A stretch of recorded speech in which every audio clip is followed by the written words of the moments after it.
एक ही भूमि पर उगने वाले जो पेड़ पौधे आदि हैं उनकी आयु एक जैसी नहीं होती। बैगन का पौधा 3-4 महीने में सूख जाता है। ऐसे गेहूं के हैं, धान के हैं, 4-5 महीने में धान भी सूख जाता है। मिट्टी वही है, पानी वही है, हवा प्रकाश सब वही है, बराबर ही होते हैं। वहीं पर ताड़ का पेड़ है, खजूर के पेड़ हैं, पीपल के, आम के, ये 100-100 साल वाले वहीं खड़े होते। खाना पीना भोजन पानी सबका बराबर है, लेकिन कोई 3 महीना जी रहा है, कोई 1 साल 1.5 साल हिरण की तरह जीता है, कोई 100-100 साल को पार कर रहे हैं। ऐसे ही हम भी 2-3 महीने में होने वाले जो चावल गेहूँ आदि खाते हैं तो भी हम 100-100 साल जी जाते हैं। या फिर उसी पीपल बरगद के फल खाएं तो भी उतने ही जीते हैं। तो ऐसा कैसे हो जाता है? एक वही अनाज खाता है 10 साल जीता है, एक वही अनाज खाता है 50 साल जीता है। ये सब क्यों होता है? इसमें ऐसा जानना चाहिए, कोई भी जो बनी हुई वस्तु है उसके 3 कारण होते हैं: उपादान कारण, निमित्त कारण और साधारण कारण।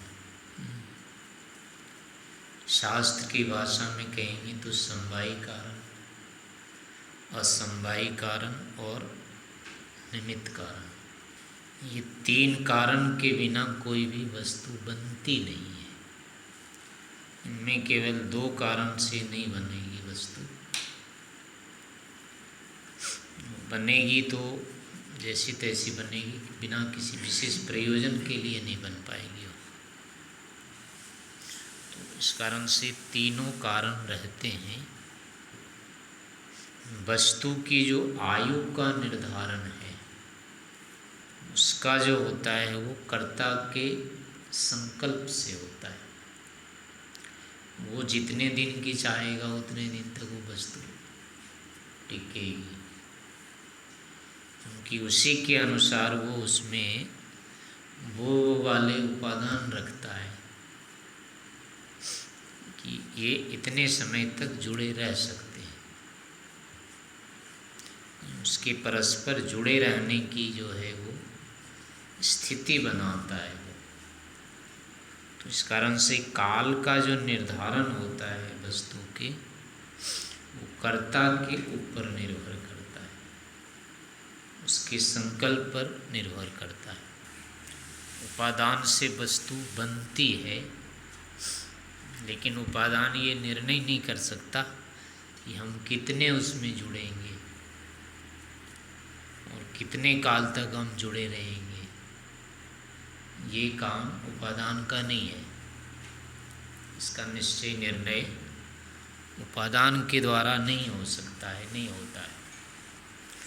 इसलिए इसका निर्णय जो होता है वो जो निमित्त कारण होता है, जो कर्ता होता है, कर्ता के द्वारा इसको निर्धारित किया जाता है कि इतने काल तक इसको रहना है, चलना है।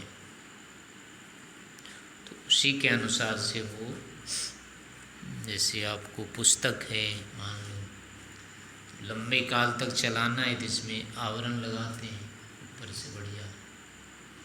2-4 दिन चलाना हो तो वैसे जैसे तैसे वाला पतला वाला लगा देंगे। और विशेष 1-2 साल चलाना है तो कागज़ वाले से तो नहीं लगा काम चलेगा, वो प्लास्टिक वाले लगाएंगे या कपड़े लगाएंगे, जो भी होगा मोटा वाला आवरण लगाएंगे। ऐसे ही कपड़े भी होते हैं, 2-4 दिन चलने वाले, वो पंडित छाप आता है, उसको पाड़े मार बोलते हैं। पंडित जी को दान करने के लिए पहले एक धोती हुआ करती थी, हैं? हाँ, वो अलग से आती है, पंडित पाड़े मार। उस धोती क्या है कि एक बार उसको धो दिया, उसके बाद चाय छान सकते हैं, और कुछ नहीं होता है। पूरा शरीर दिखाई देता है उसमें, छलनी हो जाती है वो। तो खरीदने वाले अपने लिए तो खरीदते नहीं ऐसी धोती, दान के लिए वाली वो वाली अच्छी वाली धोती नहीं खरीदते, वही वाली खरीदते हैं। तो ऐसे ही अन्य चीज़ों में भी हो जाता है, वो देख लेते हैं भाई कितने समय की चीज़ है, चलनी है। उसी आधार पर अभी जैसे आता है कि भोजन खाया और फेंक देना, उसको चलाना नहीं है, तो उसके गिलास आते हैं ना अलग ढंग के कागज़ के, हाँ, जिसको डिस्पोजल बोलते हैं। तो उसमें पानी पीने का जैसे वो है बोतल, एक तो मोटा वाला भी आता है, एक पतला वाला आता है। पीने के बाद उसको तोड़ दो, मोटा बोतल उसके लिए थोड़े आएगा, बनाने वाला नहीं बनाता है ना ऐसा, खूब मजबूत बनाए कि एक ही दिन में तोड़ देना है इसको, ऐसा वो बनाता ही नहीं, एकदम पतले से पतला बनाता है। पानी बस थोड़ी देर के लिए रह जाए उसमें, उसके बाद ये टूट जाए। तो आयु का निर्धारण जैसे यहाँ भी निर्माता करता है, ऐसे ही इन सभी वस्तुओं की आयु का निर्धारण जो है निर्माता ईश्वर के द्वारा हुआ है। पृथ्वी भले ही सबके लिए समान रूप से उपादान है, लेकिन पृथ्वी निश्चय नहीं कर सकती है। फिर दूसरी बात है कि कठोर बनाने के लिए, दृढ़ करने के लिए क्या है, संयोग को सघन करना होता है। चीज दुर्बल होगा तो संयोग उसका विरल होगा, यानी बीच में छिद्र अधिक रहेंगे, तो वो वस्तु भले ही मोटी है लेकिन दुर्बल होगी। लोहे की पत्ती और कांच की पट्टी, कांच की पट्टी चाहे कितनी मोटी है, लोहे की पत्ती कितनी भी पतली है, वो बराबर नहीं हो सकते दोनों, तो जल्दी टूट जाता है, लोहा वाला नहीं टूटता है। ऐसे दूसरे जो धातुएं होते हैं, जो जितने अधिक सघन होते हैं वो उतने अधिक मजबूत होते हैं। लोहे से भी अधिक सोना होता है, सोने से भी अधिक हीरा होता है।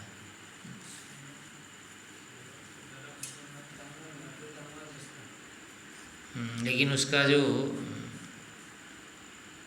शुद्धि की स्थिति है ना सोने की, लोहे वाली से, वो बनी रहती है अधिक काल तक। लोहे में तो जल्दी से जंग लग जाता है, उसमें नहीं लगता है, और शुद्ध जल्दी हो जाता है, एक बार आग में डालने से फिर वो शुद्ध हो जाता है।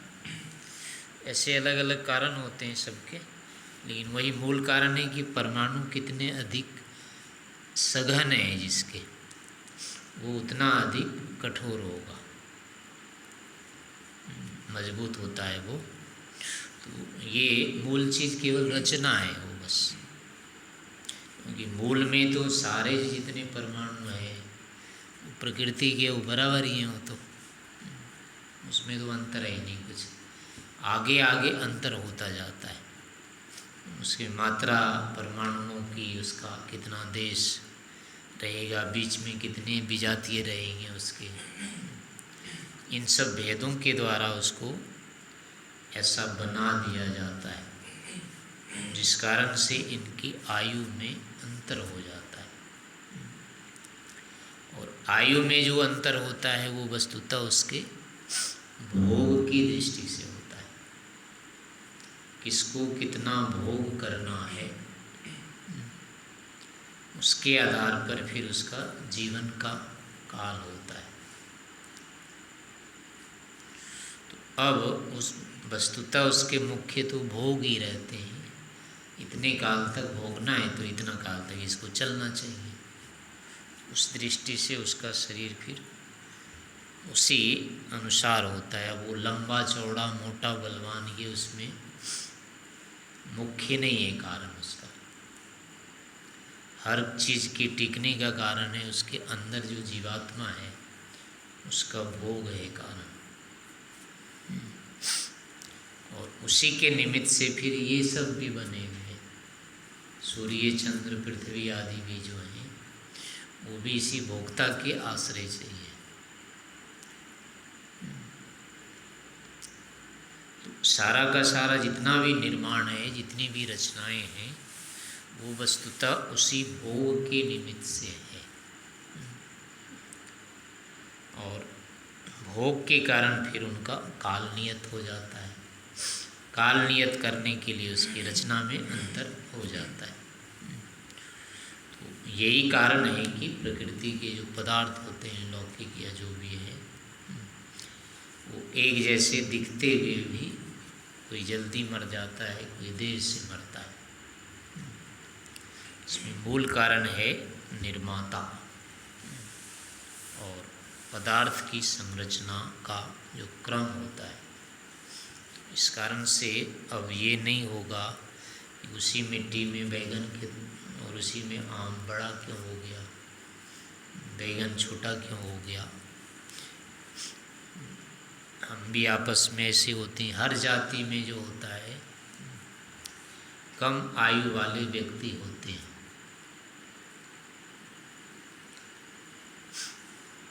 नहीं, घास है तो सारी घास की आयु एक जैसी नहीं होगी, छोटे बड़े कम अधिक वाले होते हैं। ऐसे पेड़ हैं उसमें भी कोई कम चलता है, कोई अधिक चलता है। ऐसे पशु हैं, पशुओं में सारे समान आयु वाले नहीं होते, कोई कम जीता है, कोई अधिक जीता है।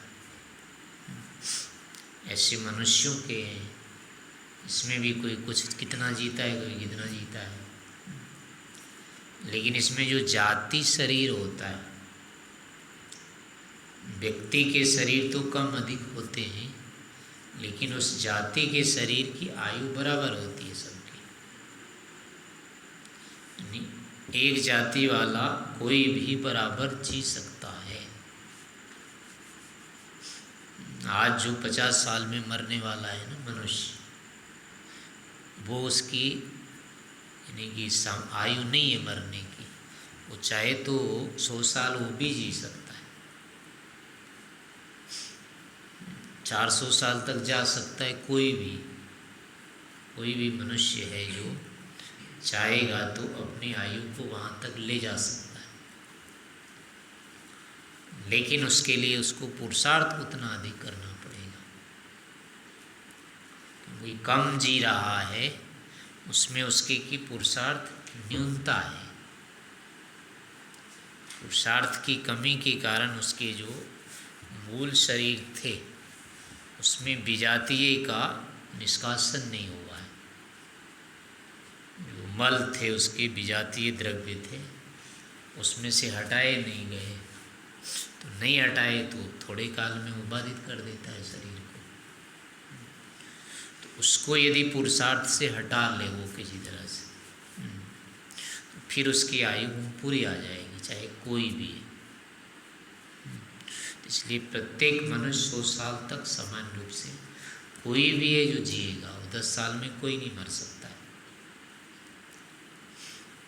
कुछ दिन पहले यहाँ पर ऐसा नियम था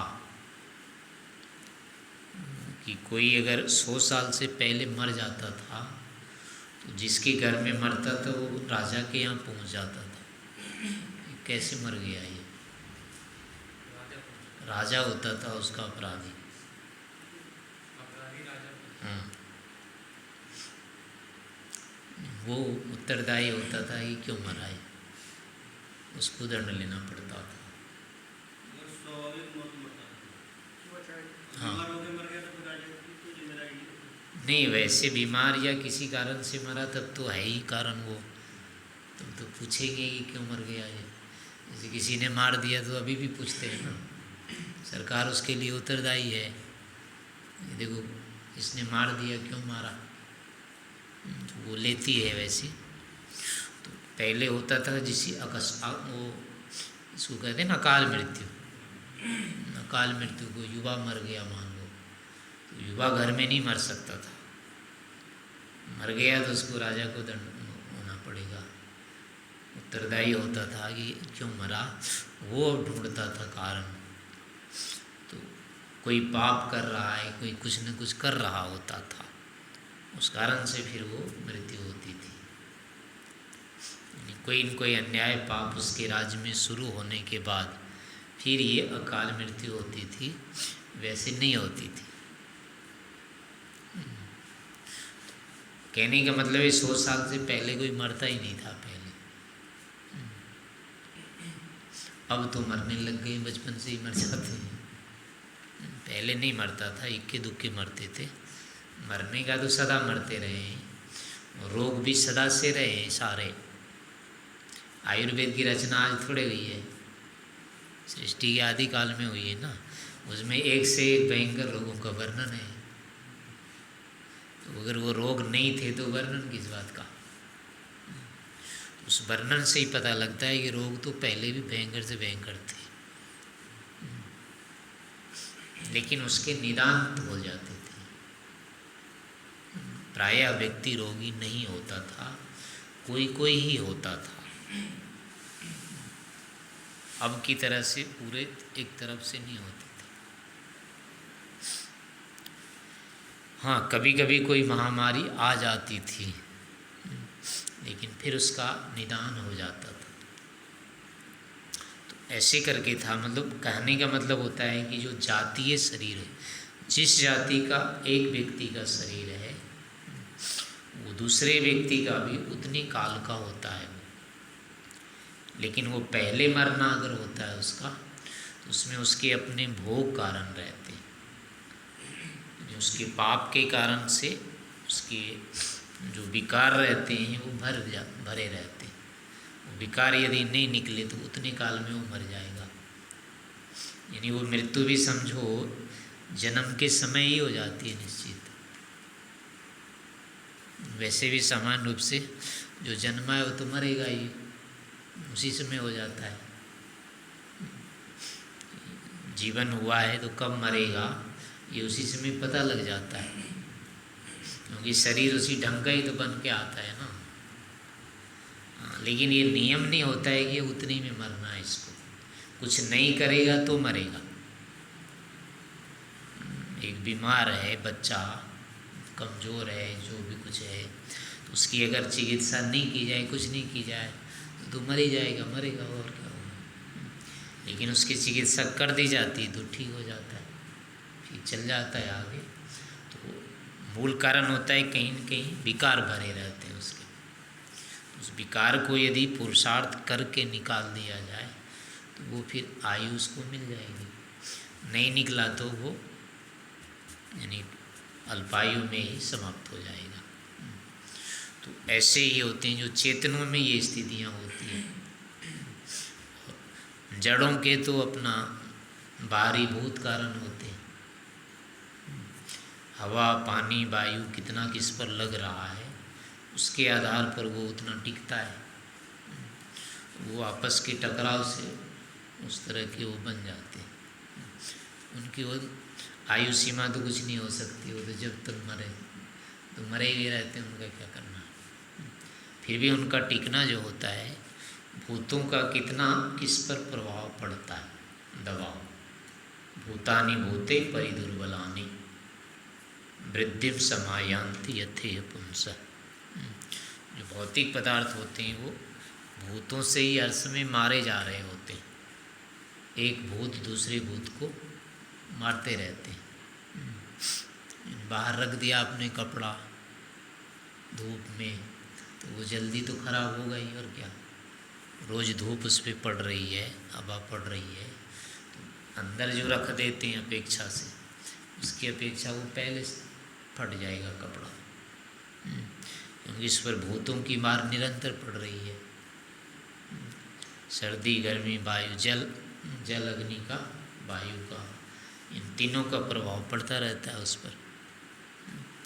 इस कारण से भूतों के कारण वो आपस में संघर्ष करके नष्ट हो जाते हैं। लेकिन जो चेतन होते हैं वो भोगों के हिसाब से उनका निर्माण होता है शरीर का, उतने तक ये चल जाते हैं। और यही कारण होता है कि एक जो निर्धन व्यक्ति है, दरिद्र है, जिसके घर में कुछ नहीं है, वो भी, उसका भी जीवन पहले बढ़ता है। दरिद्र व्यक्ति भी तो छोटा से बड़ा होता है, जिसके घर में कुछ है ही नहीं खाने के लिए, तब भी यही होता है उसके यहाँ, वो भी बढ़ता ही है। और जो धनवान व्यक्ति होता है एकदम से, वो कितना ही उसके पास भोजन है तो भी वो जवानी की बात, फिर वो भी बूढ़ा होता है, घटता जाता है। तो निर्धन व्यक्ति भी एक तरफ बढ़ता है और धनवान व्यक्ति भी एक तरफ घटता है। तो अगर केवल धन कारण होते तो ऐसा नहीं होना चाहिए था। दरिद्र को तो बढ़ना ही नहीं चाहिए था। वो कैसे बढ़ता? जो धन ही नहीं था उसके पास तो उसको जीना ही नहीं चाहिए था, बढ़ना ही नहीं चाहिए था। और इधर जो धनवान व्यक्ति था उसको मरना नहीं चाहिए था, उसको बूढ़ा नहीं होना चाहिए था। क्योंकि अगर भोजन से ही शरीर बढ़ता है तो भोजन की कमी तो हुई नहीं, वो तो है ही उसके पास, फिर भी वो घट ही रहा है। तो इस कारण से आयु का जो निमित्त है वो भोजन नहीं है। हाँ, भोजन उसका आधार तो बनता है, लेकिन उसकी सीमा का वो नहीं कर सकता है। अच्छा से अच्छा खाने को मिलेगा जिसको, तो स्वस्थ तो रहेगा। वो स्वस्थ होने के कारण से उसकी शरीर अधिक चल जाता है। लेकिन ऐसा नहीं है कि अधिक चलने के कारण वो क्षीण भी नहीं होगा। कितना ही स्वस्थ शरीर हो फिर भी क्षीण तो होगा ही होगा। इसलिए धनवान व्यक्ति भी क्या होता है, उसका भी शरीर क्षीण होता है।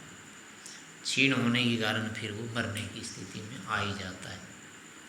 और यही कारण है कि निर्धन व्यक्ति भी, उसको थोड़े सा मिलता है, थोड़े से ही उसको बढ़ जाता है। ये कुत्ते उत्ते आदि के जो शरीर होते हैं, उसको भरपेट सबको भोजन थोड़े मिलता है, फिर भी इसके जो छोटी पिल्ले होते हैं वो बढ़ जाते हैं। थोड़ा सा भी मिलता है खाना, जिसको भरपेट मिलता है वो भी उतनी बढ़ता है, ये भी उतनी बढ़ते हैं।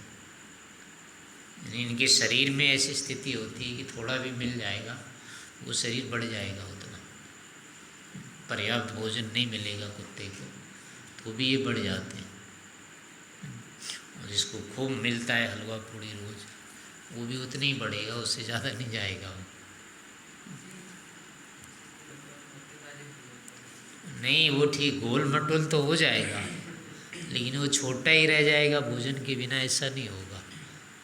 वो भी बढ़ के जवान तो हो ही जाएगा। थोड़ा भी खाना मिल गया ना उसको तो वो भी बढ़ जाएगा, वो बढ़ के जवान हो जाएगा।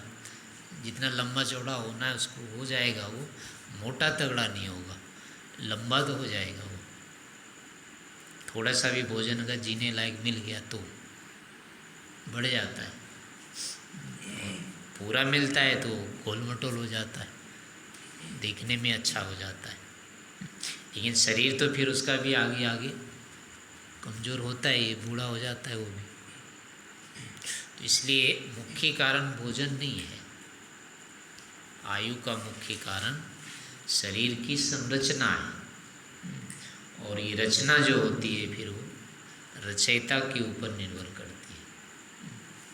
तो इस कारण से संसार के जितने भी ये पदार्थ हैं, सारे के सारे क्या होते हैं, अपने समय सीमा में बंधे हुए होते हैं।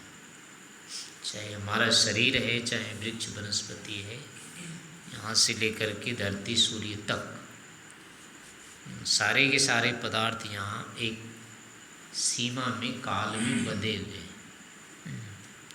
उसका ये अतिक्रमण नहीं कर सकते। तो इसकी जो काल सीमा है वो वस्तुतः रचयिता के कारण से, ईश्वर के कारण से, अन्य कोई इनकी सीमा का निर्धारण नहीं कर सकता। और उसने इसकी सीमा वैसी बना दी है जैसे हम यहाँ कोई चीज़ वस्तु बनाते हैं तो लिख देते हैं इसका इस समय निर्माण हुआ है, इतने काल तक चलेंगे। गारंटी बनाते हैं ना इसकी, पूछ भी लेते हैं कितनी गारंटी इसकी है। गारंटी का मतलब मृत्यु काल ही तो है, और क्या है इसका, कब मर जाएगा ये। तो ये गारंटी काल इसमें तो हमको नहीं लगता है, इसकी गारंटी पूछते हैं तो डर लग जाता है। पर गारंटी इसकी भी है, उसी समय हो जाती है, बनते समय भी उसी समय, जब उसका शरीर बनने लगा है उसी समय कर दिया। यानी इतने काल तक इसका शरीर जाएगा।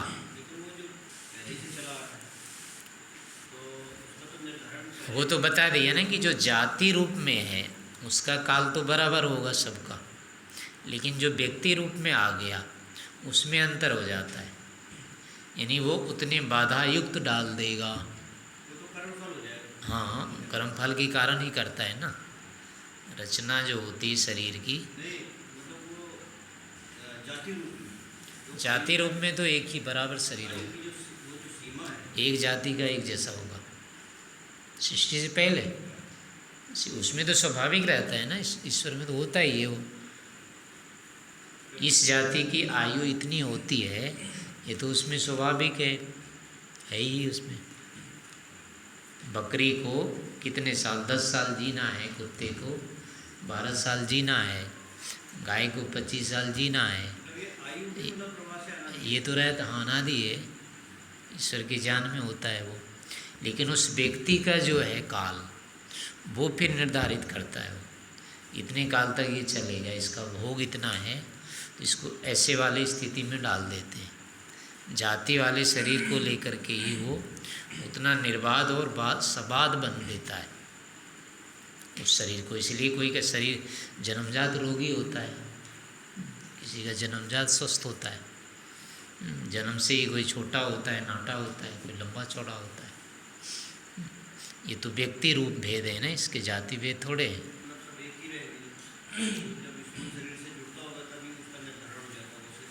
हाँ, बीज तो सबका शुरू में एक जैसे ही बनेगा, वही बीज रहता है।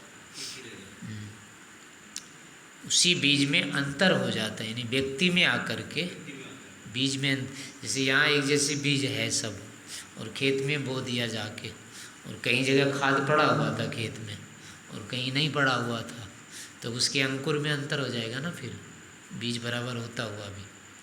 तो ऐसे यहाँ भी अंतर हो जाता है व्यक्ति रूप में आकर के। तो चूँकि उसमें पता लग जाता है कि इतने इसमें व्यवाय हैं, तो अधिकतम ये शरीर इतना खींच पाएगा, और जितने बाधा व्यवाय रहित है उतना अधिक खींचेगा ये उस समय हो जाता है। ईश्वर को भी पता, या उस ढंग का ही वो दे देता है उसको, ले इसमें ऐसे माता पिता में वो डाल देता है कि जहाँ उसके उस तरह के शरीर मिल जाते हैं, मतलब उतने नंबर का समझ लो। इस तरह से सभी चीज़ों का मतलब है, सूर्य चंद्र पृथ्वी आदि सभी जब बने हैं, इसके साथ इनकी आयु सीमा भी लग गई, ये नष्ट हो जाएंगे सब। तो ये जो बनना है, बनने से कब तक नष्ट हो जाना है, ये मुख्य रूप में इसका कर्ता होता है, कारण यानी ईश्वर के कारण से है। तो एक हेतु ये हो जाएगा कि कोई भी वस्तु जो अपने होने के बाद एक समय सीमा के बाद नष्ट हो जा रही है, ये ईश्वर के कारण से, इस कारण से ईश्वर है। हम इतने दिन में शुरू किया हमने जीवन और ख़त्म हो जाएंगे, इसको हम रोक नहीं सकते। इधर उधर नहीं कर सकते। तो इसमें सीधा सीधा ईश्वर कारण है, और किसी तरह से इसकी व्याख्या नहीं की जा सकती है कि क्यों हुआ इतना। कोई भी चीज़ बनी है, उसका आरंभ हुआ है, समाप्त क्यों हो जाएगी? वो नहीं होना चाहिए था समाप्त उसको, लेकिन वो होगी समाप्त, और अपने समय पर होगी जाके। तो वो समय का जो निर्धारण है वस्तुतः वही बताता है, इसके रचयिता ने ऐसा कर दिया, उसके संकल्प से ही है कि इतना चलना है इसको। उतना तो रहता है ना उसमें, वो बनाएगा ना इतने काल तक। इसने अवयव यानी इतना सघन होना चाहिए या इतना अवकाश वाला होना चाहिए उसका संयोग, तभी तो बनेगा ऐसा। कम संयोग रखा तो दृढ़ संयोग हो जाएगा, अवकाश कम रखा तो वो अधिक दिन चलेगा और जल्दी नहीं होगा नष्ट। और बीच में कोई व्यवहार डाल दिया या थोड़ी दूरी रखी, वो कमज़ोर होगा, वो किसी के भी धक्के से चोट से टूट जाएगा, फिर वो आघात से। तो ऐसे वो रचने वाले के कारण निर्भर करता है। इस कारण से इन वस्तुओं के इन कालों को देख करके भी ईश्वर के होने का अनुमान होता है या करना चाहिए।